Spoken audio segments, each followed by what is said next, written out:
So Ashling talked at the start about feeling like a fraud, and I swear to God, lads, when you swear to God, that's probably the wrong choice.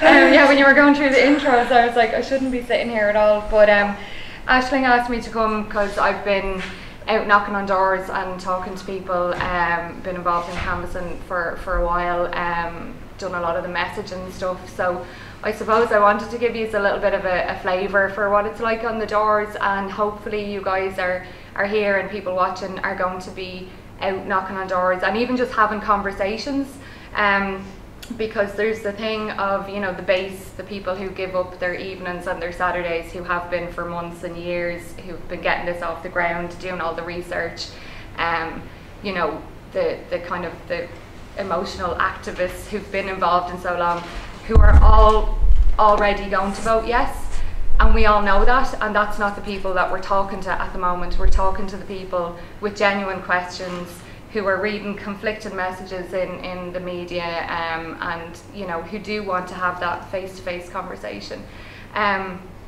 So they're who we're talking to, and then the 100% no voters, we're not even going near, you know, we're not going out to debate with them, you're not going out on the doors to debate with them. So it's really, I cannot stress enough the importance of conversations in the next couple of weeks.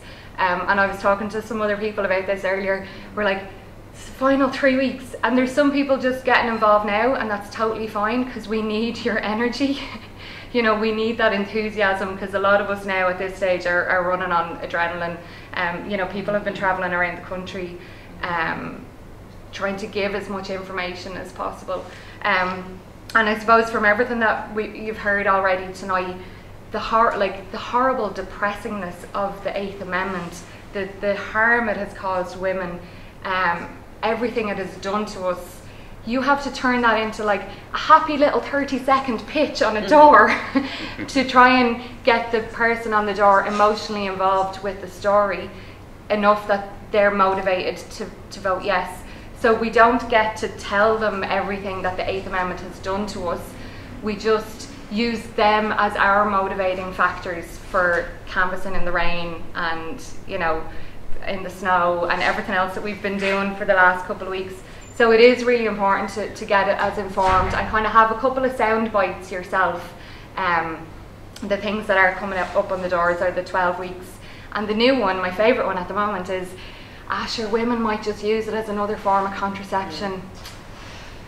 Yeah, and again, you know, you're not going to debate that person on the door. You know, you have to take their genuine concerns, bite your lip, and explain to them, you know, that it's a medical procedure, whether it's surgical or medical through the use of abortion pills, and we're genuinely changing people's minds on the doors. Like, I can't emphasize it enough, but the messaging, the tone of the delivery is really important. My thing and in the training is like, you want to be, as they're coming to the door, you want to be like this lovely smiley person. So as they're opening the door, they're already like, what does this smiley person want? You know, they're already in a good mood opening the door to you, because we're coming to their homes, we're interrupting their evenings and their days. And the other thing that's really important is, we don't know what their experience with the 8th Amendment has been. We don't know how triggering the messaging has been, the posters, how upsetting these conversations are for people. People who maybe have travelled themselves, or who have experienced rape, or things that they've kept secret, and now their lives are being debated. I never truly got, during marriage equality, I was a complete ally. I canvassed a couple of times and liked loads of things on Facebook, and, you know, thought I was doing great work to help get, you know, yes, equality. But now I realise how personal this is. Like, I travelled myself years ago. I'm telling strangers in Wynns Hotel, I'm telling strangers on their doors that I travelled for an abortion, and you feel like you're putting yourself up for judgment every single time, and you are. But it's to put the faces to the statistics, you know, like we're talking about 10 and 12 women a day, and I always feel like, I'm like, hello, I'm one of those.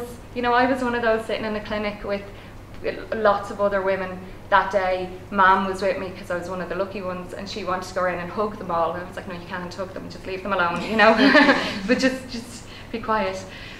You know, so we are, if you don't think you know someone who's travelled, you definitely know someone who knows someone, if that makes sense. Like, we are everywhere. We are your work colleagues, we are your sisters, cousins, nieces, you know, we're everywhere. And I suppose that's something to be mindful of as well in your conversations with people. If someone doesn't want to talk to you about it, then that could be why. So it's really about showing care, compassion, in all of your conversations about it. Even if you're questioning people about things, you know, if you're playing devil's advocate, as some people like to say, just be mindful that you don't know what their experience has been. And we're not lecturing people either. So I don't know if any of you are already actively involved in canvassing or in your local groups. There's constituency groups all over the country. Like, I don't know if you're following Together for Yes on social media. This is what's keeping me going. Like, this is what's giving me joy, is when you see these amazing groups turning out in Limerick, and Lynch had a coffee morning this morning, and you know, we're mobilising all over the country. And the message really is, it's care, compassion. We care about women and pregnant women, women who travel, women who are pregnant and have the video today with terminations for medical reasons. To me, they're the bravest people in this campaign, and you can't help be touched by their stories. So I would encourage you to find your local constituency group. They're already all set up, so they'll have their canvas leads, they'll have the flyers, they'll have their maps done out. I drive around my canvas areas so much that I keep expecting the guards to turn up on my door. Like, I have to plan my whole route because you're herding people around, you know. It's usually about 2 hours. You have a meeting point, you'll get your materials, your tally sheets. The lead will talk you through kind of just a brief thing around messaging, where the route is going to be. Then you're never sent off a road by yourself. You're kind of bunny hopping over each other, and then everyone meets back and checks in if everyone went okay. You know, what kind of things are coming up on the doors and those kind of things. So it's a really group, and it's lovely. Like, so I know we're from Dublin North West, so we're canvassing around Finglas, Ballymun, Whitehall, Drumcondra, and you have some really amazing conversations on the doors. Really, really heartwarming. Of course, there's always some negativity, but the positive people on the doors are so warm and compassionate and lovely, and they just get it, that keeps you going. And it's easy to shake off the negative doors when you're getting so many positive doors. A lot of the positive doors, though, are positive, but they're still thinking about it, and that's why this is the time to have the conversations. People who haven't decided usually make up their minds in the last 10 days before a referendum. When there's a lot of confusion and fear, undecideds tend to vote no, to stick with the status quo, or to not vote. And that's why, like, I would sit here for hours just like saying we have to have the conversations, and to not be afraid to have the conversations. We haven't had a canvasser once in any of our groups that hasn't enjoyed it or that hasn't come back out. It's really, you'll surprise yourself if you just try it once. And if you don't enjoy it, then, you know, you can come back to me and tell me you lied and that was horrible and I ruined my evening. But I can guarantee you that won't, because you feel like you've done something tangible to help the campaign. You feel like, you know, there's no point in us wearing our repeal jumpers and clicking like on Facebook and hashtag Repeal the 8th. It's not going to get any votes. It's really, like, if you're not comfortable canvassing, groups organise static canvasses or leafleting different events. So I know on Fridays, I think they've been, one of the groups has been leafleting Euston Station for a lot of the commuters who are going out to the commuter belt cities that may not have bigger canvassing groups. So there are so many, if you don't want to go and knock on someone's doors, there are still so many ways that you can help. And even just by having conversations, if you're comfortable, you know, with friends and family. Like this week has been great, the whole, like, are you registered to vote? Tuesday's the deadline. If you're going home and you're talking to people and they're not registered, they still have time to register. Tuesday the 8th is the deadline. I'm delivering training in DCU on Monday at 1:15. if you want to come along, so normally the message in Canvas and Practicalities training is like an hour and a half, 2 hours, and we go through, you know, kind of some of the typical questions that are coming up and the best way to answer them, and about not myth busting and things like that. So that's because not a lot of the groups are doing training at the moment, so that's open to all of the groups. We did one last Saturday as well, and we had people from Finglas and Wicklow and Wexford and Dublin Central as well. So that's on the Facebook page. That's an open page. The divorce referendum was won by just around 9,000 votes. It equates to something like 1 extra yes vote per ballot box. That's all we need, lads. Like, we don't need, a landslide would be lovely, but none of us are expecting that. We just need a majority. If it's a tiny, tiny majority, it doesn't matter, but that's all we need. So 1 extra yes vote per ballot box. I think that's very doable.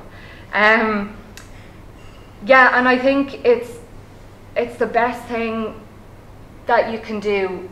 Obviously, the best thing you can do is voting yes on the 25th of May. So the second best thing you can do is to get out and canvass with your local group. Usually you hit about, say, between 40 and 50 houses in the hour and a half. Some of them might not be in, some of them are already yeses and some of them are already no's. If there are 10 people that you have a good conversation with, like, we get thanked on the doors for answering questions. We get thanked we get called brave for being out. Some people, one lady wanted to give me her raincoat the other night. You know, people really appreciate those of us who are given the time and energy, and we all, energy, there's no time to eat anymore. We all have full-time jobs. Some of us have kids, some of us have care and responsibilities. Like, it's so easy to go home and be tired. We can be tired in June when we're happy that we've won a yes vote. Do you know what I mean? Like, there's only a couple of weeks left. And another way to help, if canvassing isn't for you, and if you try it once and you don't enjoy it, and you know people in your life who are out, make them dinner or give them a hug or tell them they're doing well, because we are getting called not nice things on the doors sometimes. A lot of us have travelled.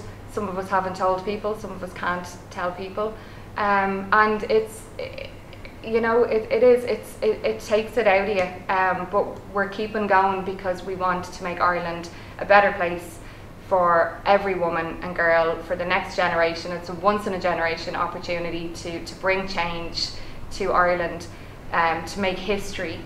We want every pregnant woman, all the much wanted, much loved pregnancies, to get the care that they need at home, and for any woman who is making a decision on whether or not to continue with the pregnancy, we trust that is her decision, that she makes the best decision for herself, and that whether she can afford travel or organised childcare shouldn't be part of that decision. It should just be about what's right for her.